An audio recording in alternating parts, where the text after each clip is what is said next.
Shalom, Kal Halal Yahweh, Bahashem, Yahweh Bahashem, Rakar Kwadash, and double honors to the apostles and the elders of Great Millstone. This is your brother Banaim from the Great Millstone Atlanta camp. And the water to the beloved brother Yaiquab for sending this, because upon watching it, it inspired this particular lesson. And what do we see here? This is a scene from the movie Glory, right? And in the caption it states, the final battle scene. And this is completely spiritual from my view, because what else do we see? This particular scene, it has 144,000 views. Now, those of us who operate within the knowledge and understanding of the scriptures, we know that that's a spiritual number. But why? Because the kingdom of heaven, the 144,000 are going to be all men who are going to make up the governing body of the kingdom of heaven. Now, a few interesting points about this movie, Glory. In case you hadn't seen it, I recommend you watch it. It's a phenomenal film. But what was the movie Glory about? Let's get right to it very quickly here. Glory was the first Glory was the first major motion picture to tell the story of Israelite men who were soldiers fighting for their freedom from slavery during the Civil War. So you have to keep that in mind when you watch this film. And also as well, Glory was a true story, all right? All the death, all the beatings, so on and so forth that occurred with these Israelite men. This happened, and it states here as an overview, yes, the 1989 movie Glory is based on a true story. But why should this matter to you? Because just as Esau Edom, the Edomites used Israelite men to fight his wars and further his enterprise, Yahushua, upon his second coming, upon his return, he's going to use Israelite men to destroy the house of Edom, especially America, aka Babylon the Great. And this is part of the good news, us receiving our glory. You understand? But how do we know this to be true? Because the power we serve, he's a man of war. And what is he coming to do? Well, Jude chapter 1, verse 14 through 15 makes it clear unto us, right? And Enoch prophesied about this. To prophesy means to say before it occurs. Enoch, the seventh from Adam, prophesied about them. See, the Lord is coming with thousands upon thousands of his holy ones. What is he coming to do? To judge everyone and to convict all of them of all the ungodly acts they have committed in their ungodlessness, and of all the defiant words ungodly sinners have spoken against the Lord. Let me come out of this. And the number one ungodly sinner is Esau Edom, as it states in the book of Malachi. He's the border of wickedness. He's going to be the first tribe, which is one of many that the Lord is going to deal with when he comes. But also, he's going to let us bask in that glory too as well.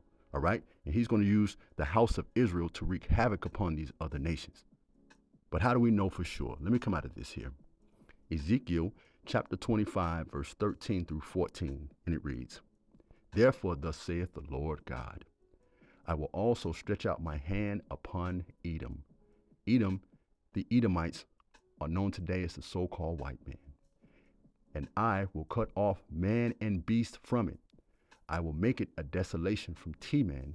If you look up Teman, it was one of those major cities in the ancient world. But now the house of Edom, he's scattered about all throughout the whole earth. But the Lord is going to deal with him first.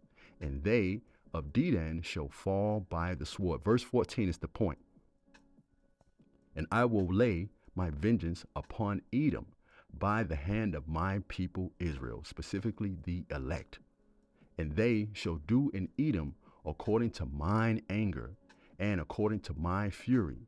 And they shall know my vengeance, saith the Lord God. Let me come out of this. Let's get more future prophecies to further substantiate our point, because the scriptures tells us line upon line, precept upon precept, here a little and there a little. Zechariah chapter 9, verse 12 through 15. Listen to what it states here. Turn you to the stronghold, ye prisoners of hope. Now is the time to turn back to our power. The Apostle Paul, he also stated that we are prisoners of hope. You got to believe in these scriptures, believe in these prophecies. All right? Again, this is the good news. Turn you to the stronghold, ye prisoners of hope, even to the day I declare that I will render double unto thee, when I have bent Judah for me, Fill the bowl with Ephraim, because the Lord is bringing us northern and the southern kingdom back together now. And raise up thy sons, O Zion, to do what, Lord? Against thy sons, O Greece, more Edomites, and made thee as a sword of a mighty man. Let me come out of this. That's going into those spiritual powers, right? And we'll get back to that precept momentarily. Couple that with what's written in Isaiah chapter 41, verse 14 through 15. Do not be afraid, you worm Jacob. It's all about the Israelites. Little Israel, do not fear, for I myself will help you, declares the Lord your Redeemer, the Holy One of Israel. See, I will make you into a threshing sledge, new and sharp, with many teeth. You will thresh the mountains. That's going into to the elites, the governing bodies, so on and so forth. You will thresh the mountains and crush them and reduce the hills to chaff, to nothing. Why? Because the Lord is going to make us new, having no spiritual powers. All right, now let me go back. Let me go back to the book of Zechariah. Let me start again at verse 13 and read down. When I have bent Judah for me, fill the bowl with Ephraim, and raise up thy sons, O Zion, against thy sons, O Greece, and made thee as the sword of a mighty man. Verse 14, and the Lord shall be seen over them, and his arrow shall go forth as lightning, and the Lord God shall blow the trumpet, and shall go with the whirlwinds of the south. He's going to be in those chariots, aka the chariots of Israel, also known as the whirlwinds. Verse 15, the Lord of hosts shall defend them, and they shall devour and subdue with sling stones, and they shall drink and make a noise through wine, and they shall be filled like bowls, and the corners of Salakia as the corners of the altar. But we're going to have our complete feel of it, and we're going to enjoy it too as well. And there's nothing the nations are going to be able to do about it. Let me come out of this here, and let's go to the book of Isaiah. Isaiah chapter 11, verse 13 through 14, and it reads, Ephraim's jealousy will vanish, and Judah's enemies will be destroyed. Ephraim will not be jealous of Judah, nor Judah hostile of Ephraim. Because the Lord, again, as I mentioned previously, he's bringing us back together. But to do what? Verse 14 on down. They will swoop down on the slopes of the Philistine to the west. Together, they will plunder the people of the east. They will subdue Edom and Moab, and the Ammonites will be subject to them. Beautiful. Let me come out of this here, right? And this is all righteous to do. You understand? 2 Thessalonians chapter 1, verse 6. Seeing it is a righteous thing with Yahweh to recompense tribulation to them that trouble you. I can assure you of this. There's countless stories of wars that Israelites have fought in, all right, for these other nations, for these heathens that they have perished in, known and unknown. It's going to be a beautiful thing for us to fight for the King of Kings and Lord of Lords, for the God of war. You understand? That's going to be part of our glory. Let me come out of this here. We'll finish here. In the book of Jeremiah, chapter 51, let me come down to verse 19. And it reads, who is the portion of Jacob is not like these. We're not like everybody else. For he is the maker of all things, including the people of his inheritance, which are the Israelites. The Lord Almighty is his name. Call Halal Yahweh Bahashim Yahweh. Listen to what the Lord is going to do with us. You are my war club, my weapon for battle. With you I shatter nations. With you I destroy kingdoms. With you I shatter horse and rider. With you I shatter chariot and driver. With you I shatter man and woman. With you I shatter old man and youth.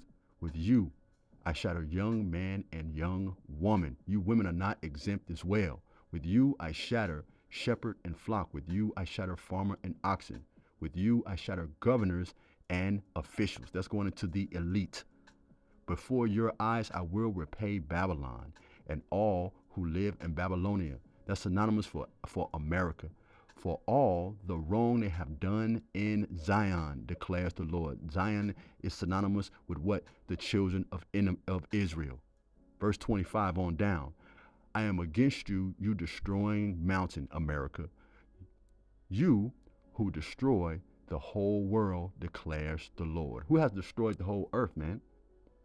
Who's running around the earth wreaking havoc? Of course, the Edomites. I will stretch out my hand against you, roll you off the cliffs, and make you as a burned out mountain. No rock will be taken from you for a cornerstone, nor for a stone for a foundation, for you will be a desolate forever, declares the Lord. You see, and all of this is part of the glory we're going to receive, should we be of the elect, brothers. If you hadn't watched this movie, I recommend you take the time and go back and watch it. It's a phenomenal movie. But I hope and I pray that this was edifying. Call halal Yahweh, Bahashem, Yahweh Shai. Shalom.